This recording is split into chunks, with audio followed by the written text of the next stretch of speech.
Hello guys! Welcome back to my channel. Okay, and awa po ng Diyos, meron na naman po tayong panibagong vlog. But before I start guys, please don't forget to hit the subscribe button kung hindi pa po kayo subscriber. And please click the notification bell para po updated kayo sa mga videos ko. Thanks in advance guys!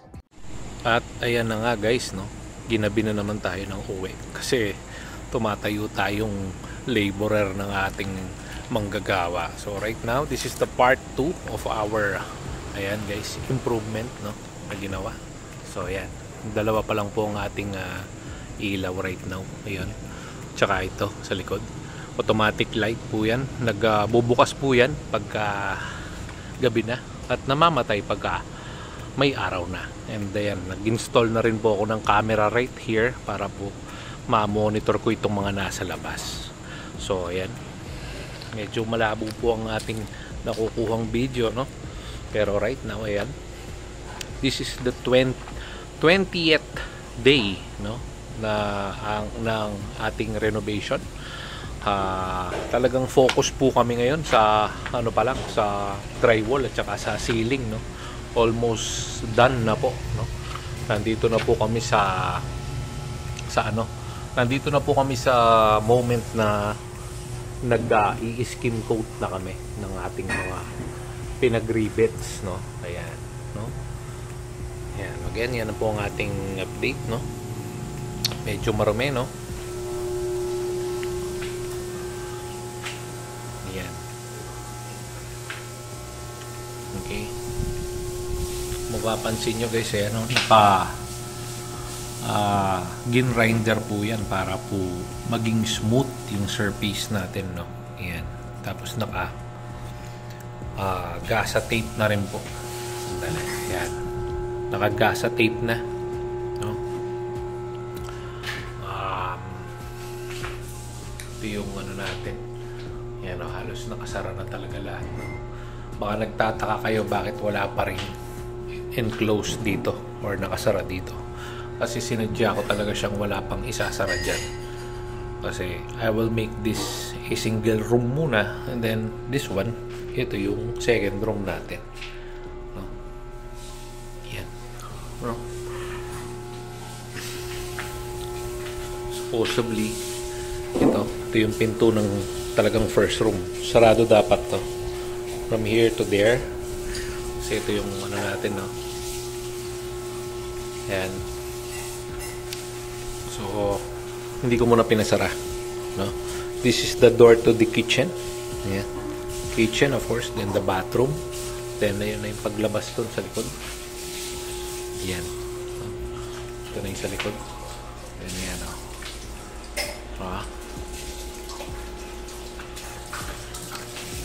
Ito na rin natin nilagay ito. Switch ng mga ilaw sa labas.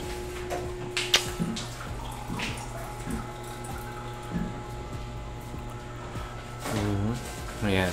So kung ito naman, tingnan nyo ito. Kung napapansin nyo guys, ito sa mga nag-aano sa atin, yung mga nagsisiling. Yan guys, so share ko lang sa inyo, no? So kung kayo nagpapagawa din kayo ng ceiling ninyo, no? Ito konting ano lang, konting idea lang dahil napanood ko lang din ito sa online, no? Sa YouTube, sa lahat mga nagpapagawa sa ceiling, no?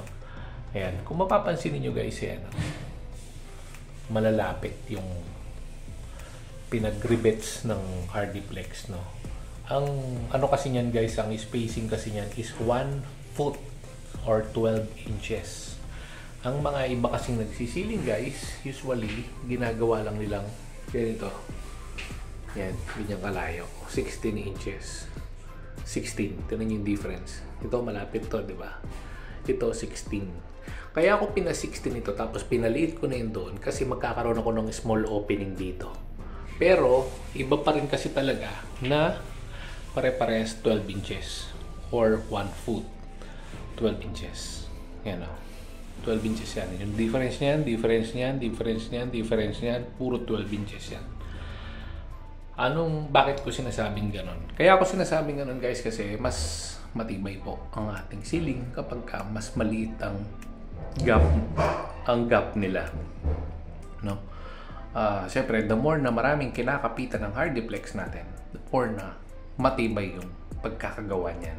Yun lang, medyo talagang medyo tataas ang labor cost natin dyan. And of course, yung materials natin dadami. Dadami yung mga rivets natin, dadami yung mga hanger natin sa taas, yung mga laman-laman loob niyan sa loob, kung nakita niyo yung part 1 ng video na ito. And then yung mga faring kung saan naka-rivets ang mga yan. And then siyempre marami rin yung kakainin na skim coat dahil lahat yan i-skim coat yan, yung bawat rivets na yan, no? Para maging smooth yan pagka pininturahan na.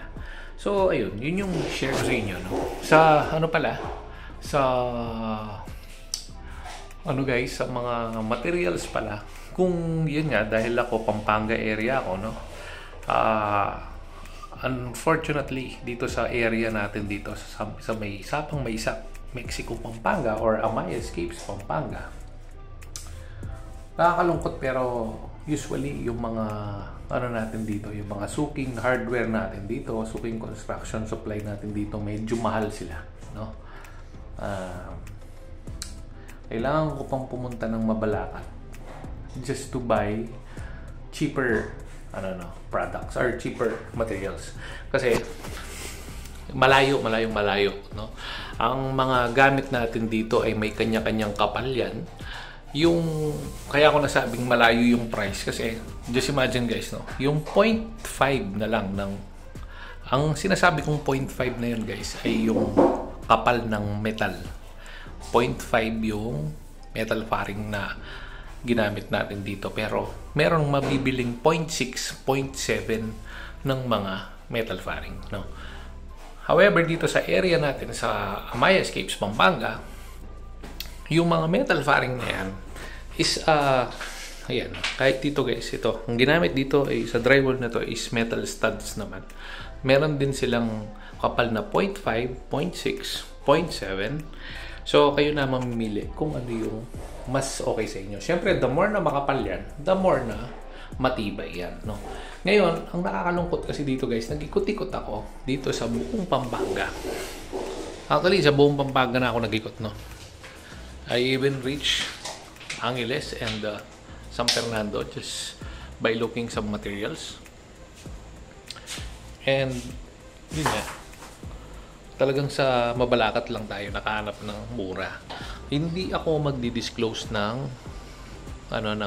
hardware or construction supply kasi hindi naman tayo sponsored, pero somewhere in Mabalacat, yan ang pinakamurang bilihan ng mga materials, no?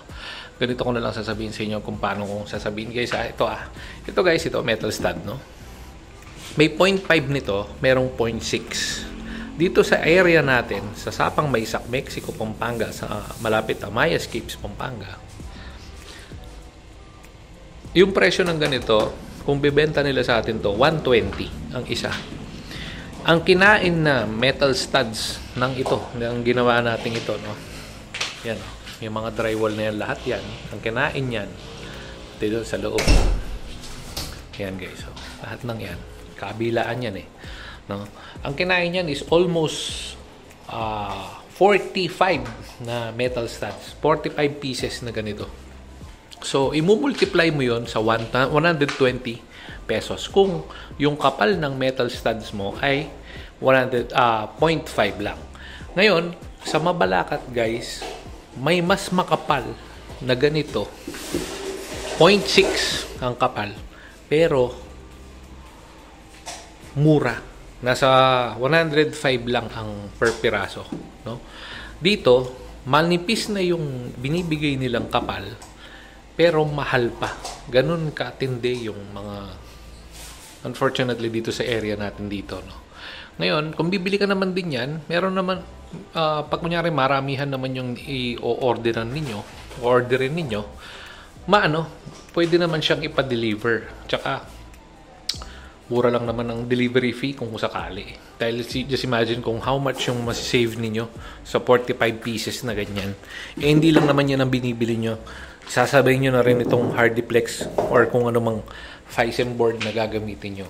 Which is ako tulad niyan. Hardiplex talaga yung gamit ko. Pero mayroong ibang brand na mas mura. Ayan. Ecoplex ba yan?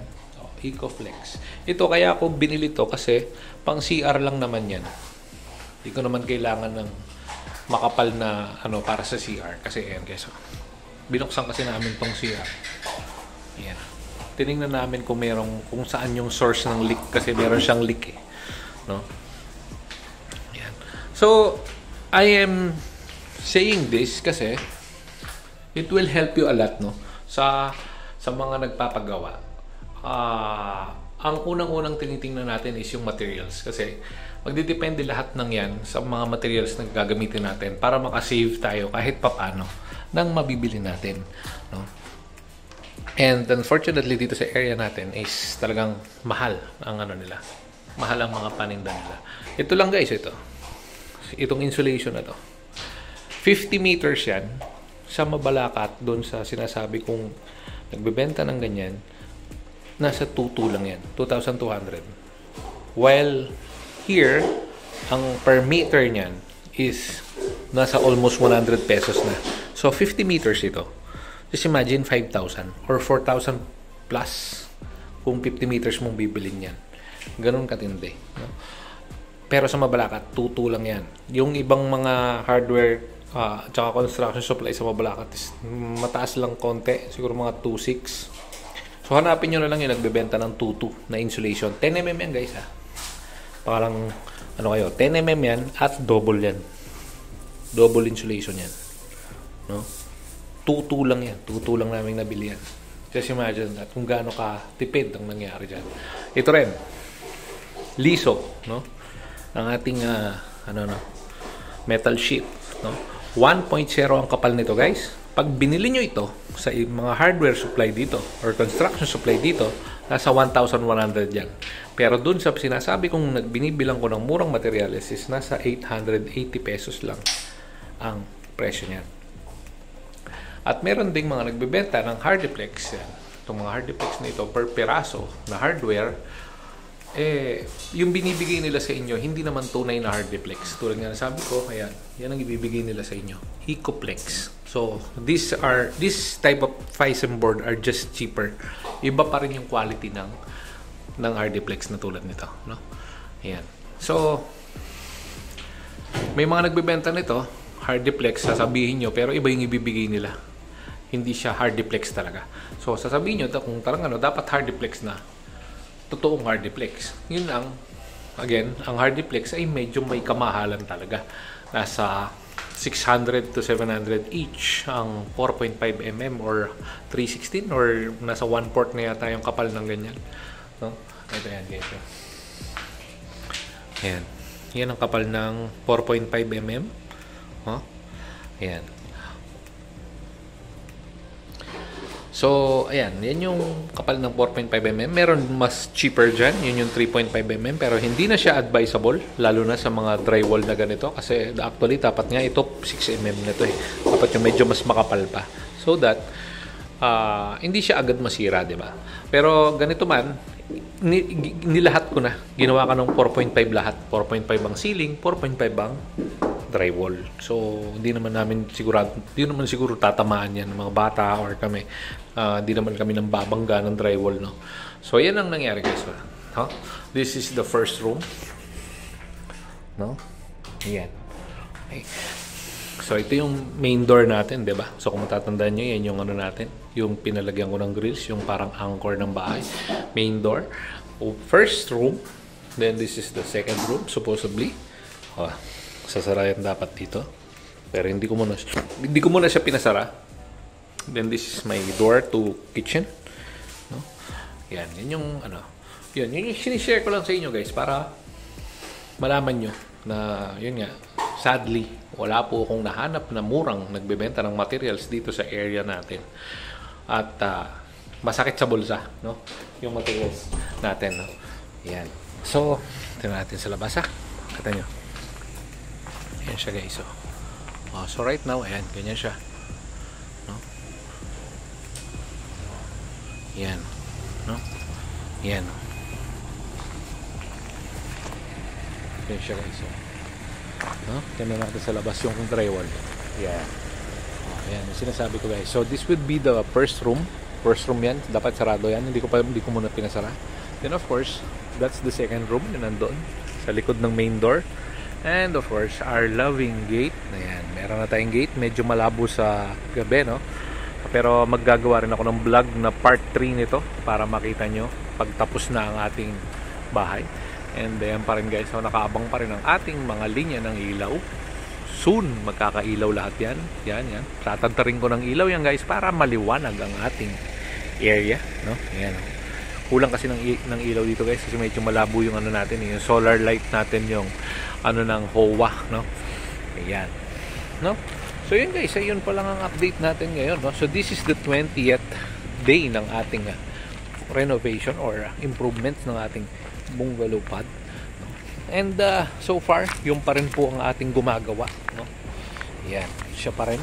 Yung pa rin naman ang gumagawa natin. So kung meron kayong balak ipagawa, no?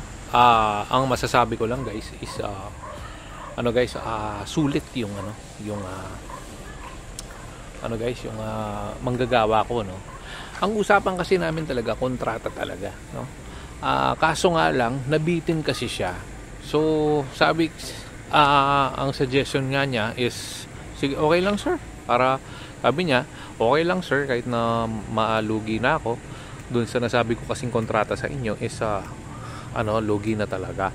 Ngayon sir, tatapusin ko na lang. Ngayon naawa naman ako. Ang ginawa ko guys, tinulungan ko na lang. So ina-assist ko siya. Total araw-araw naman ako pumupunta rito sa bahay, no? Tapos siya, ginagawa niya yung bahay. Then pag kailangan niya ng tulong, tinutulungan ko siya. Hindi na siya nag-hire pa ng laborer niya. And then, ang ginawa ko pa, parang ang dating is naging arawan na lang siya. Kasi, parang naging arawan na lang siya. Kasi, na-short na rin siya sa oras eh. Na-short na siya sa timeline. Actually, kasi itong taong to, parang inosente to, itong, yung gumagawa ko. Para siyang, alam niyo yun, yung parang, hindi naman siya sa baguhan eh. Pero hindi siya kasi masiba guys. Hindi siya yung contractor na klase na ano man tawag doon, yung hindi siya yung gahaman sa pera, yung talagang habol niya is makuha niya yung project. Sumakto lang na magkaroon siya ng income, okay na. So ngayon ika-third week na namin, no? So definitely medyo luging-lugi na kasi siya kasi nga lumilitaw na parang arawan na lang siya. So yun na, ang ginawa ko na lang. So, dun sa mga kulang na araw na ginagawa niya pa yung bahay, I think 2 weeks na lang siguro matatapos na niya to, no? So, sa 2 weeks na yun, another 1 week yun yung extended. Yun yung ginawa kong parang ang arawan niya is, parang yung rate na lang niya is arawan na lang, which is 750, 800. Okay na yun. Kasi, just imagine guys, solid. Alam nyo, hindi niya kami maiwan. Alam mo yun, yung alam nyo yung taong tamad eh. Siya guys, inaabot na siya ng 7 PM just to finish the job sa abot ng makakaya niya para lang matapos yung project. At walang angal-angal yun guys. Siguro papahinga lang siya ng lunch break, konting kape, tsaka tinapay sa hapon. Yun lang guys, pero inaabot pa rin siya ng gabi.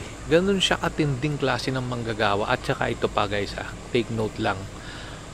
Siya guys, mapagkakatiwalaan. Ilang beses ko nang naiwan yung cellphone ko. Pwede niyang itakbo yun. Pwede niyang sabihin na nawala yung cellphone ko, no? Pwedeng na misplace ko in other places. Pero hindi guys. Hindi, alam niyo yun, yung trusted yung tao. Hindi siya yung hindi magalaw yung kamay niya. Hindi rin siya yung may mga trabahador na tamad eh. Yung anong tawag dun sa ganun, yung ang habol lang nila is yung pera, tapos yung oras tinitingnan nila. Ganun sila.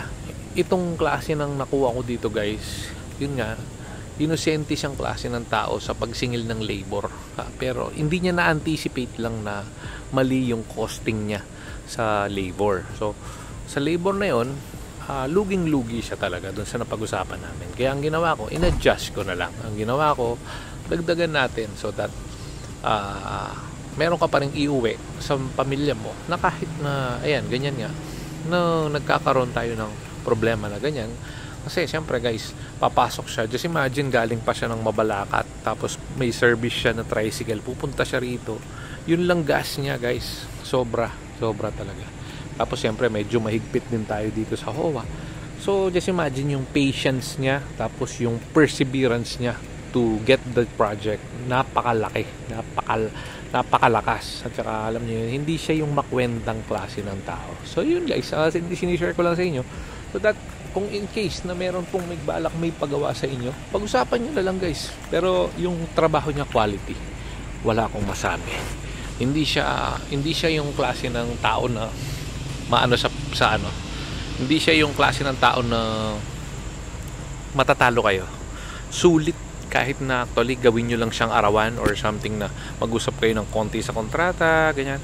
Ang pinagawa ko rito guys, tiles, ceiling, gate sa likod, drywall, painting, tapos yun ngang bubong guys, balak ko pang ipapintura din kasi nga ano ko, nababahala ko na siyempre 5 years old na rin yung bahay, so ano ba naman yung konting pintura, diba? Mabigyan siya ng isang fresh coat. Pinabulkasil ko din yung bubong sa kanya to check kung merong leak. Ayan. So ayun, guys, hindi siya makwentang tao, no. Dumating yung time na kala ko makwenta siya, pero hindi. Tapos ang ginagawa ko guys, binibigyan ko lang naman siya ng pangmerienda niya. Masaya naman siya sa buhay niya. Ganun lang ang gusto niya guys. Ang gusto niya lang, meron siyang tubig, meron siyang merienda kahit paano. Pero yung lunch, siya pa yung nagdadala ng baon niya tsaka pagkain niya. Ganun guys, maiiwan niyo siya. Promise. Siya yung klase ng trabahador na hindi kayo mangangamba na mawawalang gamit, mawawalang kung anong valuable things ninyo.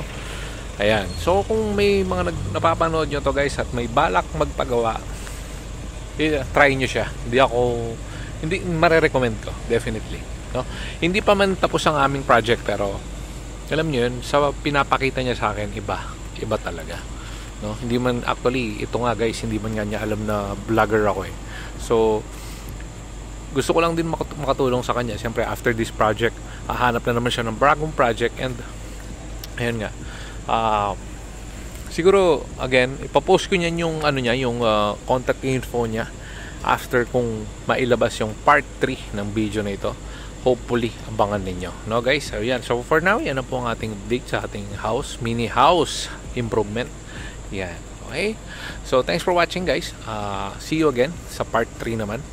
Hopefully matapos na po natin to.